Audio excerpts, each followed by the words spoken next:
साथ ही इस वीडियो में मैं आपसे बात करने जा रहा हूं, जैसा कि आप सभी को मालूम है, आज फर्स्ट ग्रेड एग्ज़ाम के डिस्ट्रिक्ट लोकेशन जारी होंगे। जारी होने के बाद आपको अपनी डिस्ट्रिक्ट लोकेशन कैसे चेक करनी है वो मैं आपको इस यूट्यूब चैनल के माध्यम से बता दूंगा, स्टेप बाय स्टेप प्रोसेस करके। इसलिए वीडियो पसंद आए तो वीडियो को लाइक कीजिए, चैनल जरूर सब्सक्राइब कीजिए। इसके अलावा इस वीडियो में मैं आपसे बात करने जा रहा हूँ कि आज जो डिस्ट्रिक्ट लोकेशन जारी होने वाली है वो कौन कौन से स्टूडेंट की जारी होगी। सभी कैंडिडेट की फर्स्ट ग्रेड में जो जो एग्जाम दे रहे हैं उन सभी कैंडिडेट की आज जारी नहीं होगी। आज जिन जिन कैंडिडेट की डिस्ट्रिक्ट लोकेशन जारी होगी उसके बारे में चर्चा करने जा रहा हूं, और शेष कैंडिडेट की कब तक जारी होगा उसके बारे में भी चर्चा करने जा रहा हूं। वीडियो पसंद आए तो वीडियो को लाइक कीजिए, चैनल जरूर सब्सक्राइब कीजिए, क्योंकि इस यूट्यूब चैनल पर आपको डेली मॉर्निंग में 11:30 बजे फर्स्ट ग्रेड एग्जाम के लिए क्लासेस देखने को मिलती है, जिसमें मैं आपको आरपीएससी द्वारा 2025 और 26 में जितने भी एग्जाम आयोजित हुए उनमें पूछे गए राजस्थान जीके की सीरीज करवा रहा हूँ।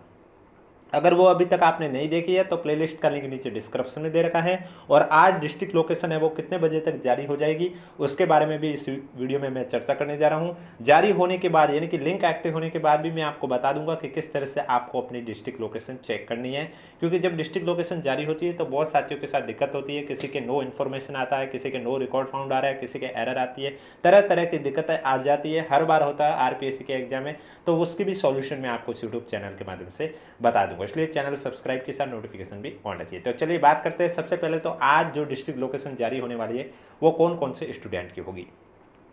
तो जैसा कि आपने देखा होगा 21 मई 2026 को आरपीएससी द्वारा नोटिफिकेशन जारी हुआ था, जिसमें उन्होंने स्पष्ट रूप से लिखा था कि आरपीएससी फर्स्ट ग्रेड एग्जाम 31 मई से लेकर 11 जून तक आयोजित होगा। और इस एग्जाम के लिए डिस्ट्रिक्ट लोकेशन को लेकर आप देख सकते हैं यहाँ पर लिखा हुआ है कि स्टूडेंट उक्त परीक्षा हेतु आवंटित परीक्षा जिला की जानकारी परीक्षा दिनांक से 7 दिवस पूर्व एसएसओ पोर्टल पर लॉगिन कर प्राप्त कर लेवे।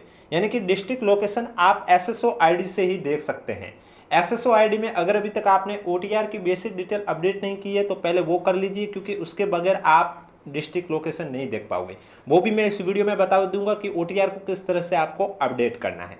अगर वो कर रखा है तब कोई बात नहीं है, जैसे लिंक एक्टिव होगा हम आपको बता देंगे और उसके बाद आप अपनी डिस्ट्रिक्ट लोकेशन चेक कर सकते हैं।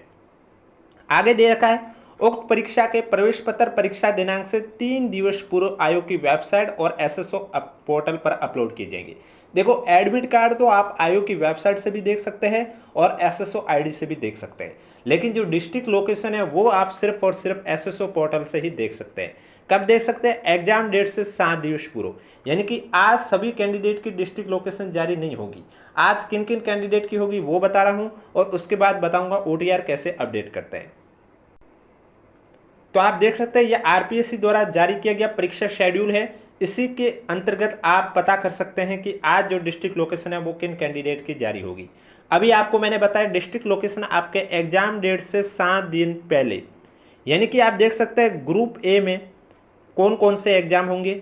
एक तो कॉमन पेपर जीके वाला जो कि 31 मई को आयोजित हो रहा है।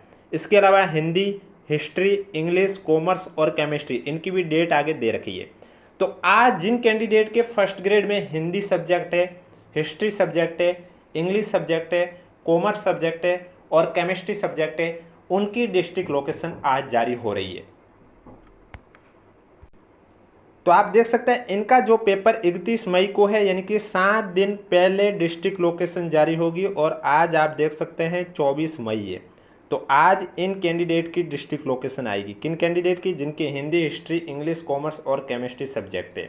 और एडमिट कार्ड आपकी एग्जाम डेट से 3 दिन पहले आएंगे। यानी कि जिनका 31 को एग्जाम है और उनका भी एडमिट कार्ड कब आएगा? एग्जाम डेट से 3 दिन पहले। यानी कि आपका जो एडमिट कार्ड है वो 28 तारीख को जारी कर दिया जाएगा। अब बात आती है शेष कैंडिडेट की डिस्ट्रिक्ट लोकेशन कब आएगी। तो ग्रुप बी में आप देख सकते हैं जिन साथियों की subject political science, geography, biology, Sanskrit, physics, math, sociology, economics, music, drawing, Urdu, Punjabi, agriculture, public administration, home science और राजस्थानी है, उनका कॉमन पेपर तो 3 जून को ही होगा। और 3 जून का जिनका भी कैंडिडेट का पेपर है उनकी डिस्ट्रिक्ट लोकेशन एग्जाम डेट से 7 दिन पहले यानी कि 27 तारीख को देखने को मिलेगी। 27 मई को इन कैंडिडेट की डिस्ट्रिक्ट लोकेशन जारी होगी, जो अभी मैंने जो सब्जेक्ट बताई है उन कैंडिडेट की। और एडमिट कार्ड वो आपके 31 मई को जारी कर दिए जाएंगे। इसके अलावा जिन साथियों का एग्जाम ग्रुप सी में होगा, यानी कि 10 जून को जिनका एग्ज़ाम आयोजित होने जा रहा है, जिसमें आप देख सकते हैं paper first general study coach का है और उसके बाद subject wise athletics, basketball, handball, kabaddi, table tennis, volleyball. तो जिनका 10 तारीख को पेपर है उनकी डिस्ट्रिक्ट लोकेशन 3 जून को जारी की जाएगी। कब जारी की जाएगी? 3 जून को जारी की जाएगी। और जो एडमिट कार्ड है वो आपके 7 जून को जारी हो जाएंगे। इसके अलावा जिनकी सब्जेक्ट जीके फिजिकल एजुकेशन है उनका एग्ज़ाम 11 तारीख को है, तो इनकी जो डिस्ट्रिक्ट लोकेशन है वो 4 जून को जारी की जाएगी और इनका जो प्रवेश पत्र है वो 8 जून को जारी किया जाएगा। आशा करता हूं आप समझ गए होंगे कि आज किन किन कैंडिडेट की डिस्ट्रिक्ट लोकेशन जारी हो रही है। शेष कैंडिडेट की डिस्ट्रिक्ट लोकेशन नहीं आ रही है तो टेंशन ना लें, क्योंकि मैंने आपको बता दिया है कि आपकी डिस्ट्रिक्ट लोकेशन कब आएगी।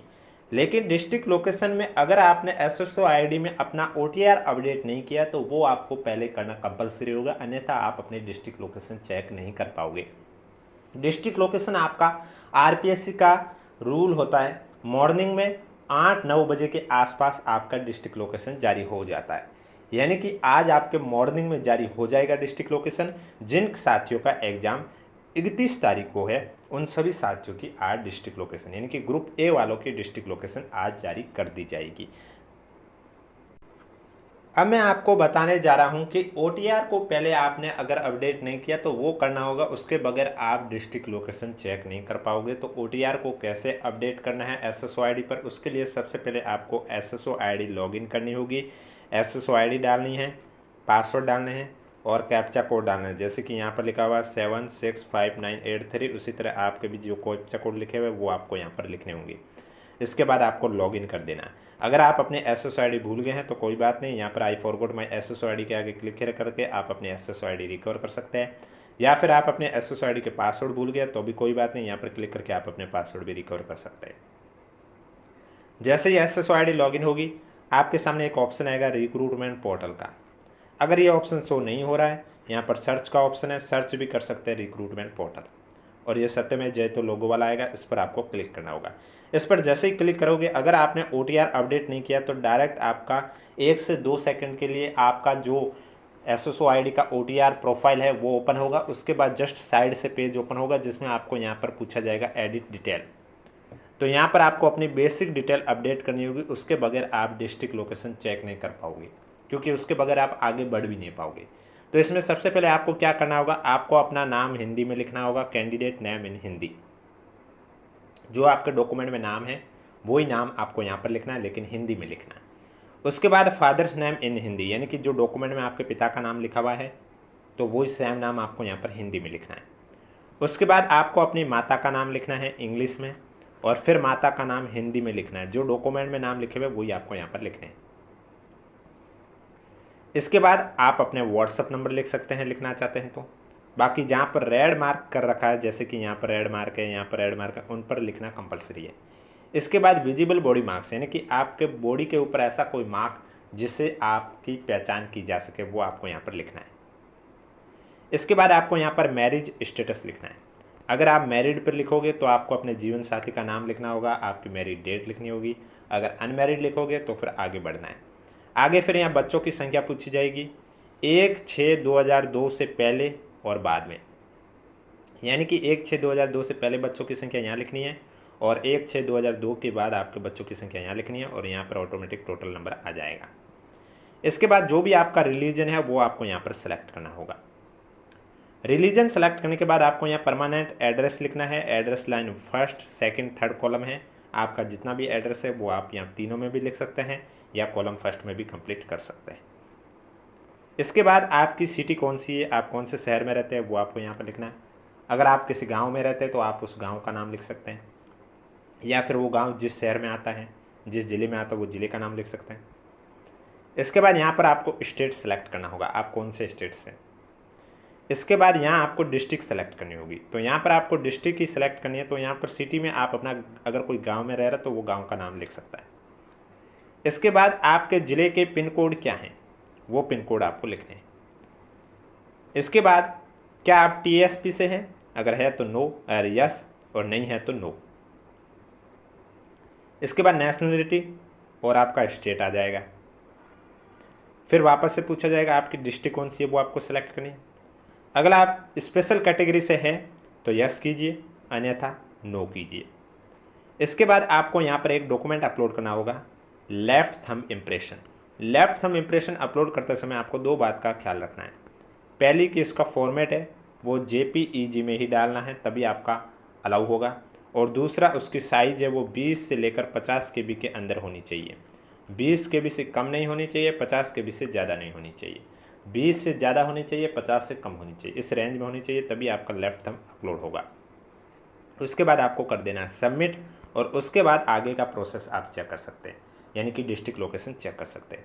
यानी कि डिस्ट्रिक्ट लोकेशन अभी तक जारी नहीं हुई, जैसे ही लिंक एक्टिव होगा उसके बाद आपको क्या करना होगा, ये जैसे ही आप सबमिट कर दोगे आपको चले जाना वापस से बैक पे किस तरह से, आप जब वापस से जाओगे OTR SSO ID पर, तो यहाँ पर आप जब रिक्रूटमेंट पोर्टल पर क्लिक करोगे तो आपके सामने इस तरह से पेज ओपन होगा। अब OTR बेसिक डिटेल अगर आपने कंप्लीट कर रखी है तो आपके इस तरह से पेज ओपन होगा। तो यहाँ पर आपको कुछ नहीं करना, आपको पेज को स्क्रॉल करते रहना। जब आप स्क्रॉल करोगे तो नीचे आपके पास एक ऑप्शन आएगा नोटिफिकेशन का, इस तरह से लिखा हुआ आएगा नोटिफिकेशन। इसमें अभी तक लिंक एक्टिव नहीं हुआ, मैंने पुरानी स्क्रीनशॉट के माध्यम से आपको समझाने के लिए कि जब लिंक एक्टिव होगा तो आपको कैसे चेक करना है उसके माध्यम से बताया। जैसे कि आप देख सकते हैं यहाँ लैब असिस्टेंट एग्जाम का दे रखा है, इसी तरह आपको भी लिखा हुआ आएगा click here to know your exam district location for school lecturer exam 2025 school education. उस लिंक पर जैसे ही आएगा उस लिंक पर आपको क्लिक कर देना। उस पर जैसे ही क्लिक करोगे आपके सामने know your centre district location का इस तरह से ऑप्शन आएगा। तो यहाँ पर सबसे पहले लिखा हुआ आएगा एंटर एप्लीकेशन नंबर, यानी कि आपको अपने एप्लीकेशन नंबर लिखने होंगे। जो फर्स्ट ग्रेड एग्जाम में आपके एप्लीकेशन नंबर है फॉर्म के ऊपर लिखे हुए हैं वो आपको यहाँ पर लिखने होंगे। अगर आप एप्लीकेशन नंबर भूल गए हैं तो कोई बात नहीं, आपने फॉर्म जिस मंथ में भरा उस मंथ का मेल चेक कर लीजिए, SMS चेक कर लीजिए, वहाँ पर आया होगा। नहीं तो फिर आप SSO ID में भी माई रिक्रूटमेंट में जाओगे तो वहाँ पर आपने जितने भी फॉर्म फिल किए वो सब अवेलेबल है। तो वहाँ से आप फर्स्ट ग्रेड के सामने व्यू एप्लीकेशन का ऑप्शन होगा, वहाँ पर आप क्लिक करके अपने एप्लीकेशन नंबर लिख सकते हैं। इसके बाद यहाँ पर आपको अपनी डेट ऑफ बर्थ लिखनी है जो आपने फॉर्म के अंदर डाली है। इसके बाद यहाँ पर आपको कैप्चा कोड लिखना है, जैसे कि यहाँ पर दे रखा है 846652, इसी तरह आपके जो कैप्चा कोड दे रखे होते हैं वही आपको लिखना है और बिना स्पेस दिए। ऐसा लग रहा है जैसे कि स्पेस दे रखा है लेकिन आपको बिना स्पेस दिए लिखना है। उसके बाद जब आप सबमिट कर दोगे तो कुछ इस तरह से, जब डिस्ट्रिक्ट लोकेशन आपका लिंक एक्टिव होगा तो कुछ इस तरह से बताया जाएगा। जैसे यहाँ पर आपका रिक्रूटमेंट नेम में आपका फर्स्ट ग्रेड एग्जाम लिखा हुआ आ जाएगा, उसके बाद आपका पोस्ट नेम क्या वो भी लिखा हुआ आ जाएगा, उसके बाद आपकी सब्जेक्ट जो भी होगी वो लिखा हुआ आ जाएगा, एप्लीकेशन नंबर लिखे हुए जाएंगे, आपका कैंडिडेट का नाम लिखा हुआ जाएगा। उसके बाद कुछ इस तरह से यहाँ पर आपको बताया जाएगा कि यहाँ पर सब्जेक्ट नाम आपका पेपर फर्स्ट पेपर सेकंड होगा, दोनों पेपर आपके कौन से सेंटर में कौन से ज़िले में आयोजित किया जाएगा वो ज़िलों के नाम लिखा होगा।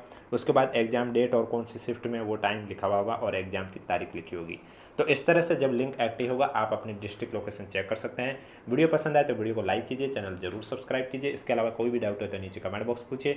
और इसके अलावा हमने आपके लिए जो सीरीज शुरू की है वो अगर अभी तक आपने नहीं देखी है तो आप जाके देख सकते हैं। लिंक नीचे प्लेलिस्ट का लिंक नीचे डिस्क्रिप्शन में दे रखा है, जिसमें मैं आपको RPSC द्वारा 2025 और 26 में जितने भी एग्जाम आयोजित हो रहे हैं उनमें पूछे गए राजस्थान GK के सभी क्वेश्चन मैं आपको करवा रहा हूँ।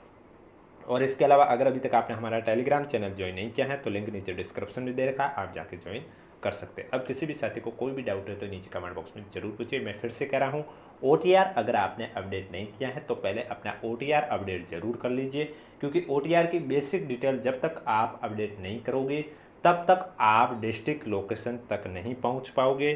SSO ID के माध्यम से आप नहीं चेक कर पाओगे कि डिस्ट्रिक्ट लोकेशन कैसे देखनी है। एक बार OTR अपडेट हो जाएगा उसके बाद आप अपनी डिस्ट्रिक्ट लोकेशन आराम से देख सकते हैं। अब किसी भी साथी को किसी भी प्रकार का डाउट है तो नीचे कमेंट बॉक्स में ज़रूर पूछें।